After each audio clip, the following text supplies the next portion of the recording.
अस्सलाम वालेकुम नाजरीन, आप देख रहे हैं आईएनएन चैनल। मैं हूं शेख अहमद अली। आज की खास बात में हम देखेंगे कई अहम कौमी और बैनुल अक़वामी खबरें। पार्लियामेंट का मानसून इजलास जुमे को भी हंगामा आराई की नज़र हो गया। लोकसभा और राज्यसभा हुक्मरान जमात और अपोजिशन के हंगामा आराई की वजह से कार्रवाई दिन भर के लिए मुलतवी कर दी गई। इससे कबल दोनों ऐवानों की कार्रवाई दोपहर 12 बजे तक मुलतवी की गई थी। कार्रवाई शुरू होते ही दोबारा हंगामा शुरू हो गया, जिसके बाइस दोनों ऐवानों की कार्रवाई पीर यानी 1 अगस्त तक के लिए मुलतवी कर दी गई। लोकसभा में कार्रवाई एक बार मुलतवी होने के बाद जैसे ही प्रिसाइडिंग ऑफिसर राजेंद्र अग्रवाल ने ऐवान की कार्रवाई दोबारा शुरू की तो हुक्मरान पार्टी और अपोजिशन के अरकान ने अपनी जगह पर हंगामा शुरू कर दिया। हुक्मरान जमात की जानिब से कांग्रेस सदर के खिलाफ नारेबाजी की गई, जबकि कांग्रेस सरकार ने तानाशाही नहीं चलेगी के नारे लगाए। हंगामे के दरमियान प्रिसाइडिंग ऑफिसर ने अहम कागजात ऐवान की मेज पर रखे। प्रिसाइडिंग ऑफिसर ने हंगामा आराई करने वाले अरकान को अपने अपने मकामात पर जाने की अपील की, लेकिन हंगामा बढ़ता गया, जिसकी वजह से ऐवान की कार्रवाई दिन भर के लिए मुलतवी कर दी गई। क़ब्ल जब ऐवान का इजलास 11 बजे शुरू हुआ तो प्रिसाइडिंग ऑफिसर किरीट भाई सोलंकी ने वक्फे सवाल शुरू करने के लिए अपोजिशन अरकान से सीट पर बैठने की अपील की, जो पहले ही नारेबाजी और शोरगुल कर रहे थे। ऐवान में बद इंतजामी देकर सोलंकी ने 2 मिनट के अंदर ही कार्रवाई 12 बजे तक के लिए मुलतवी करने का ऐलान किया।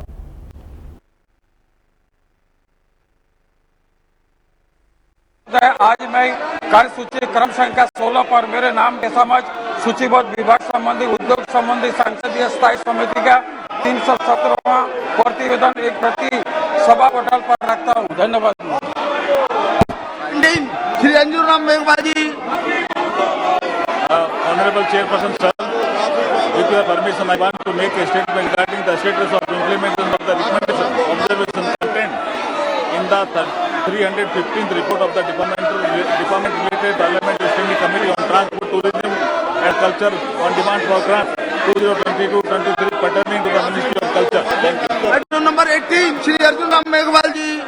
To Chairperson sir, with your kind permission, on behalf of Shri Bhagwat Kuba, I want to make the following statement regarding the status of implementation of the recommendation observation content in 9th report of the Standing Committee on Chemical and Fertilizer on action taken by the government on the recommendation observation content in the 2nd report of the Committee on Demand for Grants 2019-2022 pertaining to the Department of Chemical and Petrochemical, Ministry of Chemical and Fertilizers. Thank you. Item number 19, Shri Arjun Ram Meghwal ji. Thank you, Chairperson sir. I want to make a statement regarding the government business for the week commencing the 1st August 2022. नियम 377 के अधीन मामले जिन मान्य सदस्यों के स्वीकृत हुए हैं वो कृपया सभा पटल पर रख दे। कृपया शांत हो जाइए, कृपया अपनी सीट पर वापस जाइए, कृपया सदन की कार्रवाई चलने दीजिए।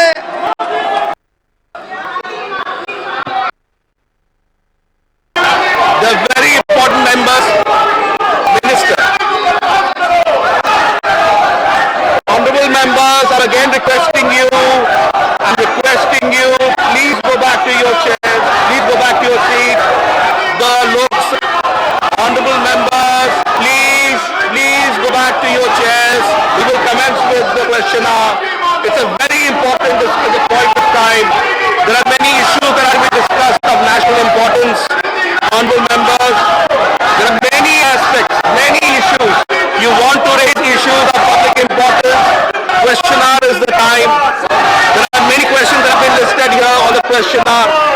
I again request you, please go back to your places. Please go back to your seats. Let us recommence. Let us start the question hour. The honorable ministers are here. You have your questions. We can have discussions. Whatever are issues of the country can be taken up in the question hour. Honorable members, again I'm requesting you, this is not the way. Please go back to your seats. Let us start the question hour. There are issues that you want to raise. You can raise them in the question hour. Many important questions are being listed here. I request all of you to go back to your seats. Please withdraw from the well. Let us start the question hour, please. Honorable members, I'm again requesting you, please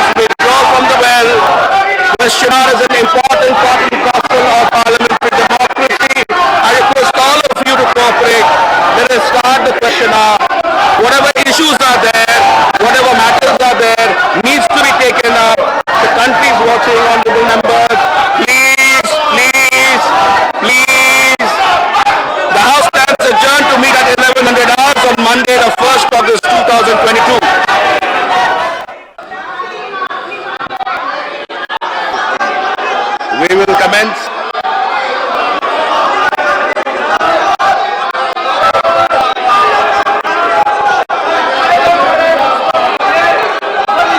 Honorable members, please go back to your seats. We will commence with the question hour.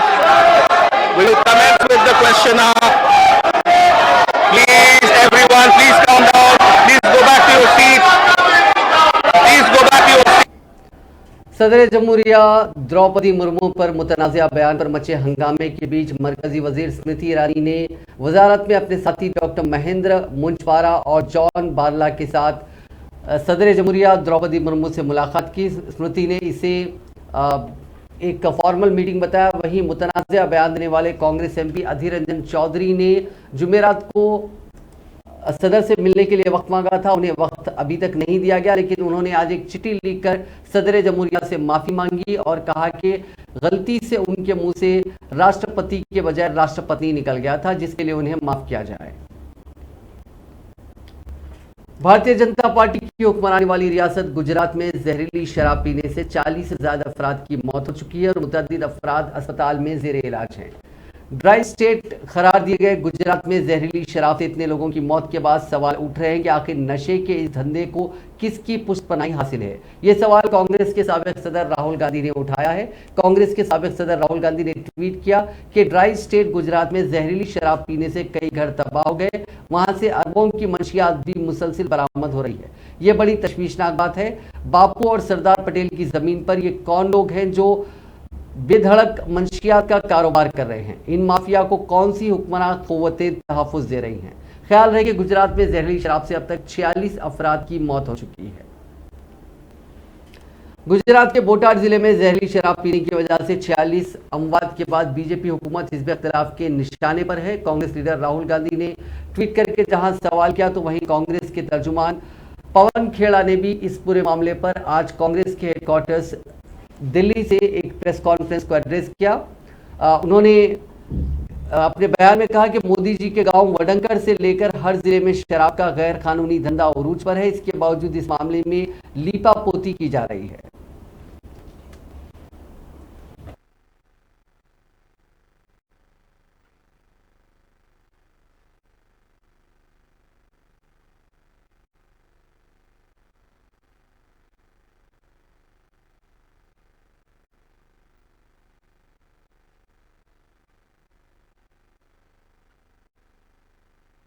नशाबंदी वाला राज्य है, बापू और पटेल का गुजरात। क्या कारण है कि जब से गुजरात को मोदी और शाह का गुजरात के रूप में प्रचलित किया जाने लगा, तब से गुजरात की हालत क्या हो गई, गुजरात में रहने वाले लोगों की क्या हालत हो गई। अहमदाबाद से मिथाइल अल्कोहल या इस तरह के केमिकल्स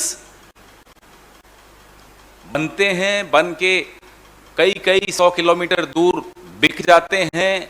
उसमें फिर लट्ठा, जिसको लट्ठा कहते हैं, लट्ठा जिसको वहां की भाषा में कहा जाता है, जहरीली शराब का सेवन किया जाता है और लगभग 50, ये जो अधिकृत जानकारी है मैं वो बता रहा हूं, 50 के लगभग लोगों की जान जा चुकी है और 100 लोग और जीवन और मृत्यु के बीच संघर्ष कर रहे हैं। और ये ऐसा केमिकल है जिसमें किडनीज, आंखें, इन सब का बड़ा भारी नुकसान होता है। अगर जिंदा रह भी जाएं तो उनका जीवन अत्यंत कठिन परिस्थितियों में गुजरने वाला है। अफसोस की बात यह है, ये जो केमिकल जिसका मैंने आपके सामने नाम लिया, मिथाइल अल्कोहल, इसका प्रोडक्शन, इसकी सेल, इसकी बिक्री, ये सब सरकारी निगरानी में होनी चाहिए। वकील हैं मेरे बगल में जो मेरी कोलीग बैठी हैं, ये आपको इस पे ज्यादा बताएंगी।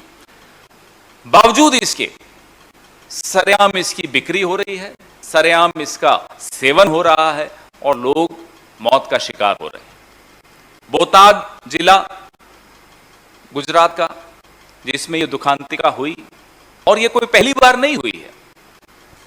15,000 करोड़ का एक गैर कानूनी कारोबार बिना सरकार के, बिना राजनीतिज्ञों के, बिना पुलिस प्रशासन की मिलीभगत के संभव ही नहीं हो सकता। 15,000 करोड़।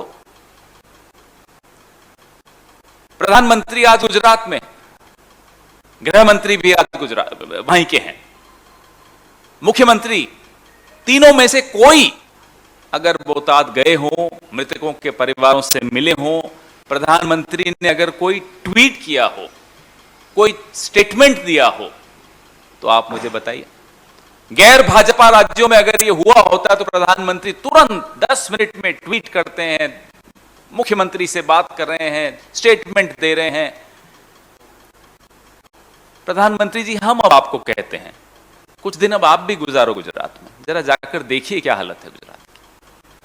आपने मुख्यमंत्री बदला, तमाम मंत्री बदल दिए, जिस ढर्रे पर आप गुजरात को छोड़कर गए थे उसी ढर्रे पर आज भी गुजरात चल रहा है। लोग मर रहे हैं, नकली और जहरीली शराब का सेवन कर रहे हैं। सरकार आंखें मूंद कर, जानबूझकर आंखें मूंद कर बैठी हुई है। और ये हमारा आरोप है कि सरकार के ऊंचे गोवा में गैर कानूनी बार केस में दिल्ली हाईकोर्ट ने कांग्रेस कायदीन को जुमे के रोज समन भेजा। इलीगल बार में बेटी जोयश का नाम आने के बाद मरकजी वजीर स्मृति ईरानी ने कोर्ट में केस दायर किया था। दिल्ली हाईकोर्ट ने जयराम रमेश, पवन खेड़ा और निट्टा डिसूजा को समन जारी कर कहा कि जोयश पर इल्जाम लगाने वाले सभी ट्वीट डिलीट करें। जस्टिस मिनी पुष्कर की सिंगल जज बेंच ने कहा कि 18 अगस्त तक इन तीनों कायदीन को अपने जवाब दाखिल करने के अहकाम दिए गए हैं। कोर्ट ने कहा कि स्मृति की बेटी जोयश के खिलाफ फैक्ट्स की बुनियाद पर जांच के बिना इल्जाम लगाए गए हैं। इससे स्मृति की इमेज को भी नुकसान पहुंचा है। कोर्ट ने यह भी कहा कि ईरानी को कभी भी कोई लाइसेंस जारी नहीं किया गया था। 24 जुलाई को स्मृति ने कांग्रेस और उनके तीनों के खिलाफ 2 करोड़ की मानहानि का केस भी किया था। कांग्रेस का जयराम रमेश ने समन मिलने की खबर के बाद ट्वीट किया, लिखा कि दिल्ली हाईकोर्ट ने हमें स्मृति ईरानी की जानिब से दायर मामले की इस मामले में जवाब दाखिल करने के लिए नोटिस जारी किया है। हम कोर्ट के सामने फैक्ट रखने के लिए काफी तैयार है। हम स्मृति ईरानी की बातों को खारिज करेंगे और उन्हें दोबारा चुनौती देंगे। हिजाब पर पाबंदी, मुस्लिम कारोबारियों के बाइकआउट और बजरंग दल के कारकुन के कत्ल के बाद 3 नौजवानों के कत्ल के बाद कर्नाटका का फिरका वाराना माहौल दरहम बरहम हो गया। तशद्दुद का यह सिलसिला 20 जुलाई को शुरू हुआ जब 18 साल नौजवान बी मसूद पर कुछ लोगों के गिरोह ने हमला किया।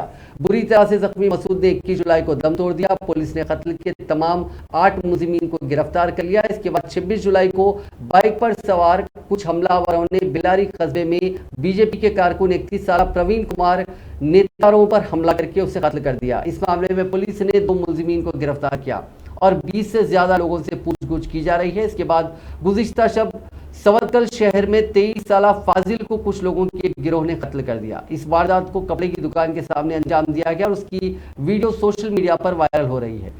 एक एजेंसी ने हवाले से खबर दी है, जराये के हवाले से खबर दी है कि तीनों कत्ल इंतकामी जज्बे के तहत किए गए हैं। पुलिस का कहना है कि मसूद के कत्ल के बाद प्रवीण का कत्ल किया गया। दरअसल प्रवीण जेल में कैद मसूद के कत्ल के मुजरिमीन की मदद करा था, इसलिए उसे निशाना बनाया गया। वज़ीर आला बसवराज मुंबई ने प्रवीण के अहले खाना से मुलाकात की और हुकूमत की जानिब से 25 लाख रुपए का इमदादी चेक जारी कर दिया। पार्टी की जानिब से 25 लाख रुपए अलहदा से भी अदा किए गए। वहीं मसूद के अहले खाना की ताहल कोई माली आनत नहीं की गई। अहले खाना का कहना है कि ज़िले इंतजामिया ने मेडिकल बिलों की अदायगी का वादा किया था, लेकिन वो अभी तक पूरा नहीं किया गया। साबिक वजीर और कांग्रेस के रुकन असेंबली यूटी खाद ने कहा कि हुक्मरान बीजेपी हुकूमत को गैर जानिबदाराना तौर पर इंसाफ करना चाहिए और कसूर वालों को सजा देनी चाहिए। वज़ीर आज़म नरेंद्र मोदी ने कहा कि पूरी दुनिया भारत के नौजवानों की तरफ मुल्क की तरक्की का इंजन के तौर पर उम्मीद की नज़रों से देख रही है और भारत को दुनिया की तरक्की का इंजन समझा जा रहा है। तमिलनाडु में आज चेन्नई में अन्ना यूनिवर्सिटी के 42वें तकसीम असनाद जलसे से खिताब करते हुए मोदी ने कहा कि कोविड-19 वबा एक ऐसा वाक़या थी जिसकी पहले कोई मिसाल नहीं मिलती थी। ये सदी में एक बार पैदा होने वाला बहरान था जिससे निपटने के तरीके से कोई भी शख्स वाकिफ नहीं था। उन्होंने कहा कि बुरे हालात से इस बात का इंकिशाफ होता है कि हमारी क्या हैसियत है।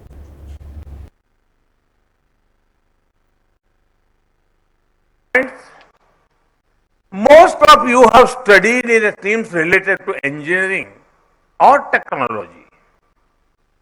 In this era of tech-led disruptions, there are three important factors in your favor. The first factor, if there is a taste for technology, there is a growing sense of comfort with the use of technology. Even the poorest of the poor are adapting to it. Farmers use apps to get information about markets, weather and prices. Homemakers are using technology to make their lives easier. Children are learning using technology. Small vendors are using digital payments. If you give them cash, some of them will actually tell you they prefer digital.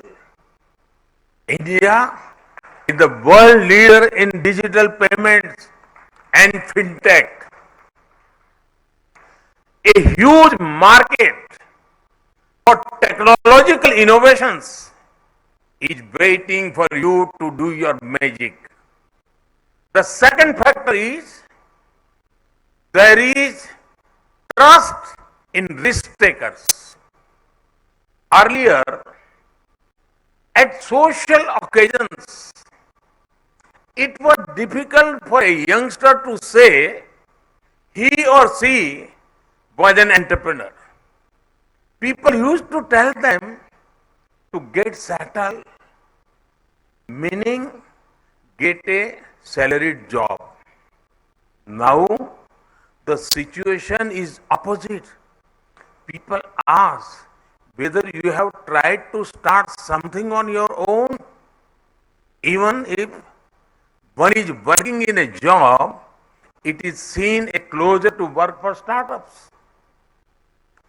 The rise of risk takers means two things for you.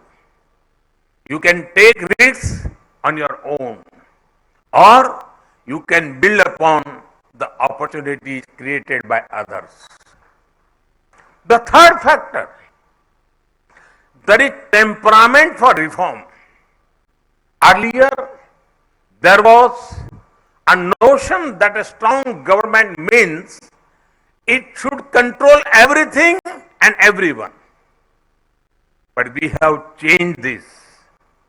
A strong government, friends, वज़ीर आज़म नरेंद्र मोदी ने आज मुल्क के पहले बैनुल-अक़वामी bullion exchange का इफ्तिताह किया, जो dealers, refineries और गैर मुल्की बैंकों को राग़िब करेगा।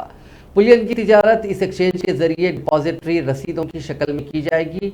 ये एक्सचेंज शंघाई गोल्ड एक्सचेंज और बुर्सा इस्तांबुल के खतूत पर कायम किया गया है, जिससे हिंदुस्तान को बुलियन के इलाकाई मरकज़ के तौर पर एक मजबूत पोजीशन मिलेगी।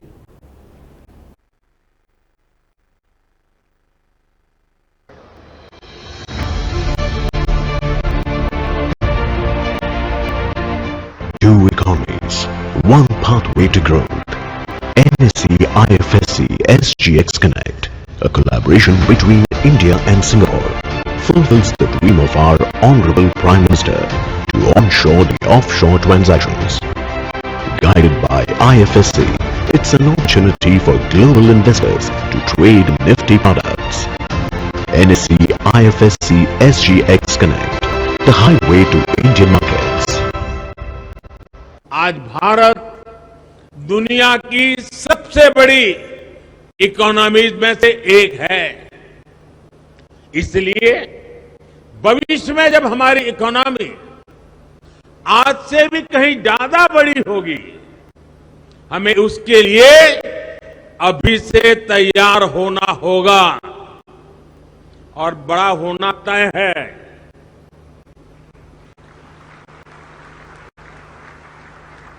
हमें इसके लिए ऐसे इंस्टीट्यूशंस चाहिए जो ग्लोबल इकोनॉमी में हमारे आज के और भविष्य के रोल को कैटर कर सके। India international bullion exchange IIBX इसी दिशा में एक कदम है।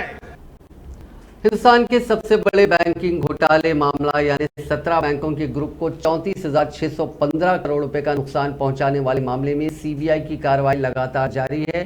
सीबीआई जोर शोर से तलाशी मुहिम चला रही है और ताज़ा छापेमारी में उससे एक बड़ी कामयाबी हाथ लगी है। रिपोर्ट्स के मुताबिक तलाशी मुहिम के दौरान सीबीआई ने तकरीबन 12.5 करोड़ रुपए की पेंटिंग, घड़ियां, सोने और हीरे के जेवरात बरामद किए हैं। इस ताल्लुक से सीबीआई तर्जुमान आरसी जोशी का कहना है कि पहले भी इस मामले में मारे गए छापों के दौरान करोड़ों की पेंटिंग्स और मूर्तियां बरामद हुई थी। इस बार तलाशी के दौरान सीबीआई को 5 करोड़ 50 लाख रुपए की 2 पेंटिंग्स बरामद हुई। ये पेंटिंग्स 1964 में एस.एन. सूजा और 1956 में एस.एच. राजा के जरिए बनवाई गई थी। ताज़ा छापेमारी में बरामद हुए सामानों के बारे में बताया जा रहा है कि 5 करोड़ कीमत की जैकब एंड को और फ्रैंक मोलर जेन्यू के जरिए बनाई गई 2 घड़ियां और तकरीबन 2 करोड़ रुपए कीमत की चूड़ियां और हार समेत सोने और हीरे के जेवरात बरामद हुए हैं। सीबीआई का मानना है कि तमाम सामान घोटाले की रकम से खरीदे गए होंगे।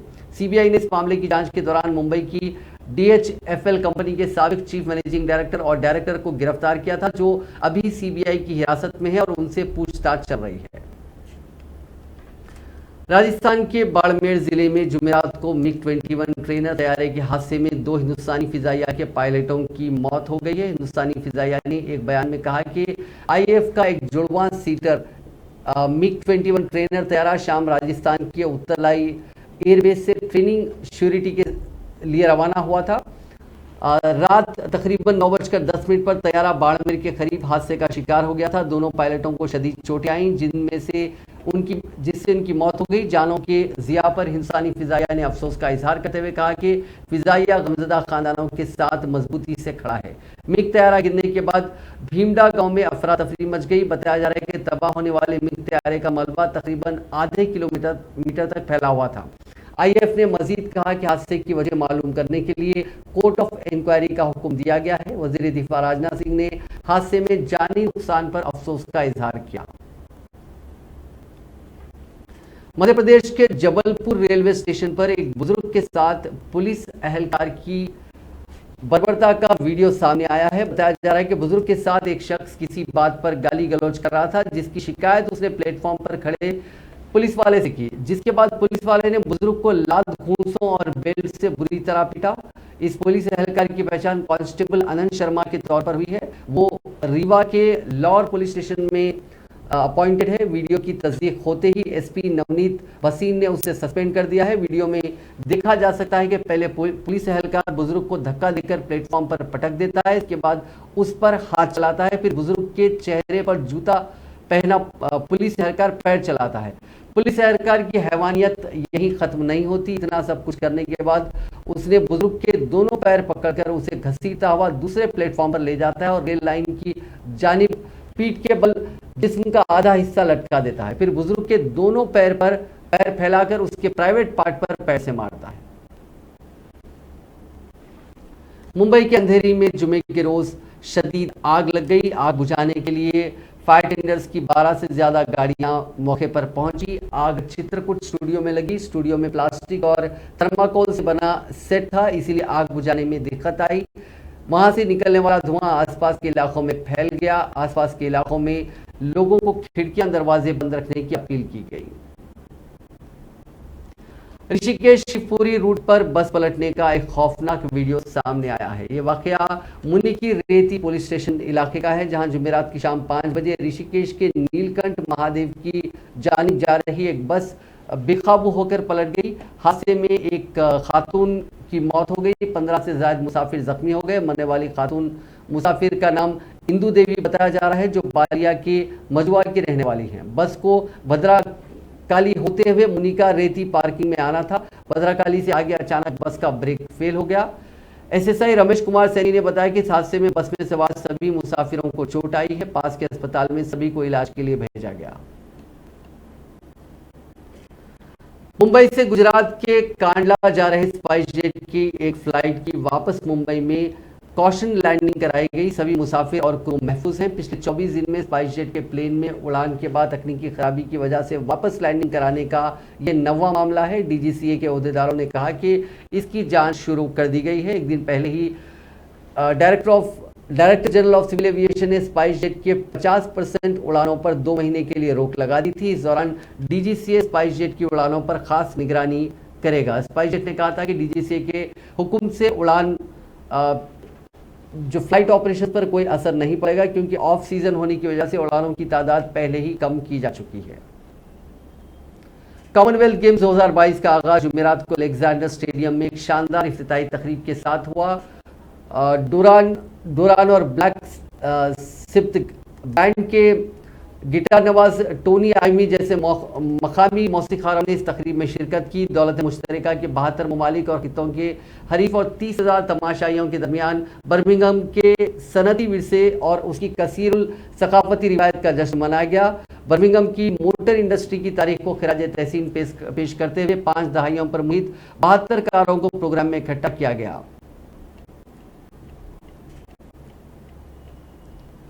अमेरिकी सदर जो बाइडेन और चीनी हममनसब शी जिनपिंग ने ताइवान पर किसी भी इक़दाम के पेश नज़र एक दूसरे को मुतनब्बा किया। ये रिपोर्ट एक न्यूज़ चैनल ने दी है। दोनों रहनुमाओं के दरमियान जुमेरात को फ़ोन पर 2 घंटे से ज़्यादा जारी बातचीत में बाइडेन ने कहा कि अमेरिका ताइवान की सूरत हाल को तब्दील करने के लिए किसी भी एक तरफा इक़दाम की सख्ती से मुखालिफत करेगा और कहा कि ताइवान के बारे में अमेरिका की पॉलिसी में कोई तब्दीली नहीं आई है। इधर जिनपिंग ने सदर बाइडेन से कहा कि वो वन चाइना उसूल की पासदारी करें और उन्हें मुतनब्बा किया कि जो भी आग से खेलेगा वो जल जाएगा। इस दौरान दोनों रहनुमाओं ने आमने सामने मीटिंग के इम्कान पर भी तबादला ख्याल किया। वाज़ेह है कि अमरीकी ऐवान नुमाइंदगान की स्पीकर नैन्सी पेलोसी के दौरे ताइवान की अफवाह के बायस इस मामले पर कशीदगी बढ़ गई है।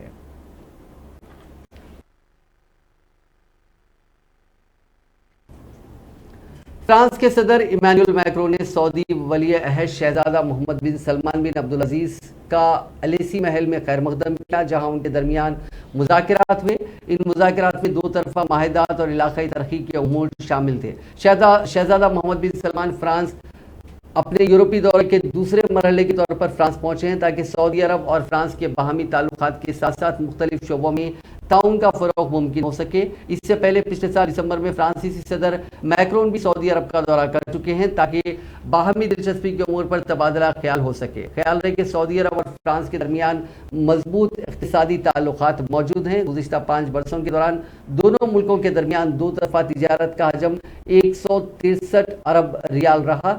तेल के अलावा फ्रांस के लिए सऊदी बरामदात का 2021 में हजम 1 अरब रियाल रहा। ये 2020 के मुकाबले में फ्रांस के लिए सऊदी बरामदात में 105% का इजाफा था।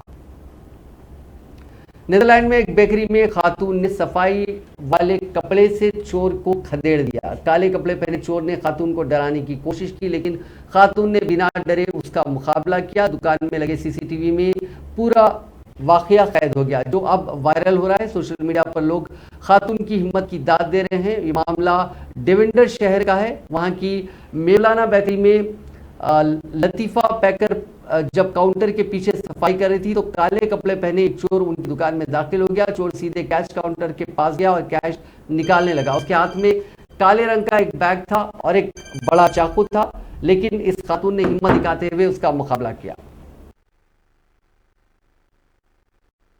अरे